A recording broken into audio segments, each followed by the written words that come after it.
सूरत में ब्याजखोरों के कारण बड़ी हत्या की संख्या आए दिन हो रही है। हत्या सूरत के अमरोली क्षेत्र में एसएमसी कर्मचारी के घर पर ब्याजखोरों ने राठौड़ी अवगरानी धाक धमकी के कारण से की है हत्या। નામ મારું નામ દીપકભાઈ કડરે।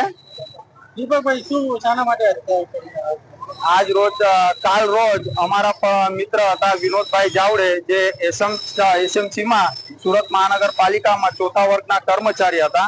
તેમણે કાલે બપોરે 4-5 ના દરમિયાન ગળો ફાંસો ખાઈ આત્મહત્યા કરી છે। આત્મહત્યાનું કારણમાં એમ ખબર પડે છે કે વ્યાજખોરો પાસેથી વ્યાજના કંઈક પૈસા લીધા હતા। જે વ્યાજખોરો એમને કોલ કરીને પરેશાન કરતા હતા, હેરાન કરતા હતા, માનસિક ત્રાસ આપતા હતા, જેના કારણે એ માનસિક ત્રાસ સહન ન કરતા એમણે ગળે ફાંસો ખાઈ સુસાઇડ કર્યું છે। શું ન્યાયની માંગણી છે? અમારું એક જ માંગણી છે કે આ જે કૃત્ય થયું છે એના પાછળ જે પણ ટુકડી સંકળાયેલી હોય એ ટુકડી સામે કાયદાકીય રીતે પોલીસ પ્રશાસન પગલાં લે અને આવી ટુકડીને જેલ ભેગું કરી મૃતકના પરિવારને ન્યાય મળે એવી જ અમારી માંગણી છે।